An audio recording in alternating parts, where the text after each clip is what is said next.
What's that sound? Depending on whom you ask, the crackle of popping joints is either the sound of sweet relief or the noxious tones of a stomach-turning habit. Really though, what's that sound? I mean, why does bending your joints in a certain way make them pop like that?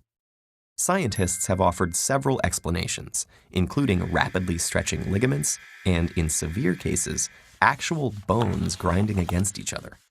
But the most common explanation for why your stretched out joints sound like bubbles popping is that, well, there are bubbles in there. The joints in your fingers are the easiest ones to crack, but many people also crack the joints between vertebrae in their neck and back, and even their hips, wrists, shoulders, and so on. All these joints are synovial joints, and they're the most flexible ones in your body. The space between the two bones is filled with a viscous liquid, synovial fluid, which contains long, lubricating molecules like hyaluronic acid and lubricin. Synovial fluid is more or less the texture of egg yolk, and its primary purpose is to cushion the bones and help them glide past each other. It also contains phagocytic cells that help clean up any bone or cartilage debris that ends up in the joint.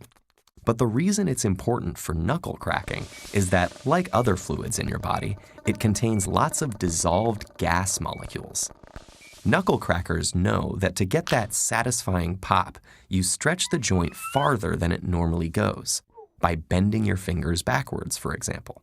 When you do that, the bones move away from each other.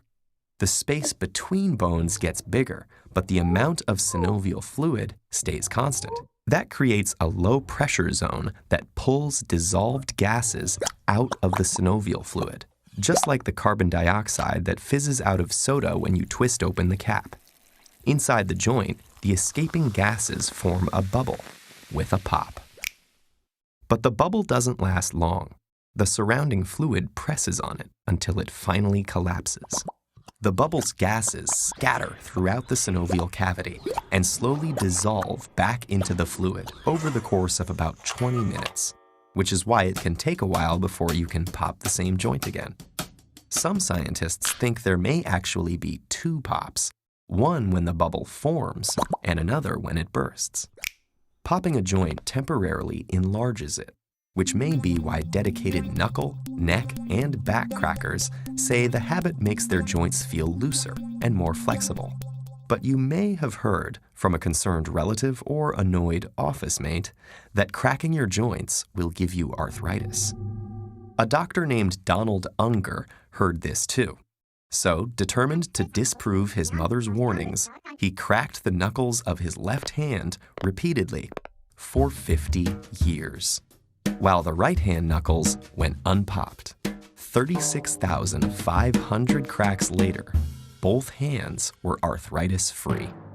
For this selfless act of devotion to science, Dr. Unger received an Ig Nobel Prize, a parody of the Nobel Prize that recognizes wacky but weirdly fascinating scientific accomplishments.